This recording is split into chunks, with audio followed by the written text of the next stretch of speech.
Hello everyone, কেমন আছেন সবাই? আশা করি সবাই ভালো আছেন। তো আজকে নিয়ে এসেছি জলপাইয়ের আচার। তো প্রথমে জলপাইগুলো বাজার থেকে কিনে নেওয়া হয়েছিল, তখন জলপাইগুলোকে ভালোভাবে ধুয়ে জল সরিয়ে রেখেছি।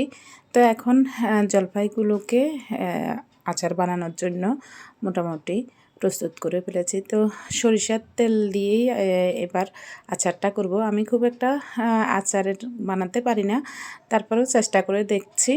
তো প্রথমে কড়াইতে সরিষার তেল দিয়ে দিয়েছি, এরপর রসুন দিয়েছি, এলাচি দিয়েছি 2-1টা, খুব বেশি না, একেবারে কম। একটু চিকন জিরা দিয়ে দিয়েছি এবং এরপরে জলপাইগুলোকে সুন্দর করে কেটে কেটে নিয়েছি। খুব একটা একবারে নরম হয় নাই, একটু নরম হয়েছে, খুব বেশি না। তো এই তো এরপর নেড়েচেড়ে অনেকক্ষণ পর্যন্ত নেড়েচেড়ে নিচ্ছি এবার আস্তে আস্তে, এবং চুলার জালটা একেবারে কমিয়ে দিয়েছি, খুবই আস্তে আস্তে, যাতে জলপাইগুলো সিদ্ধ হয়ে যায়।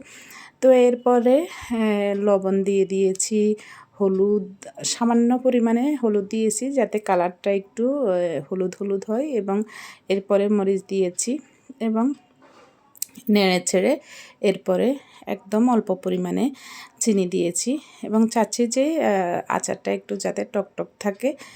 তো সেই কারণে এই তো প্রায় সিদ্ধ হয়ে এসেছে জলপাইগুলো।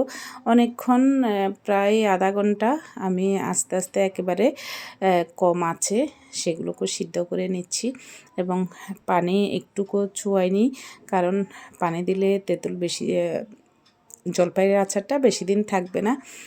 তো আর এখানে দিয়ে দিচ্ছি হালকা পরিমাণে সরিষা বাটা।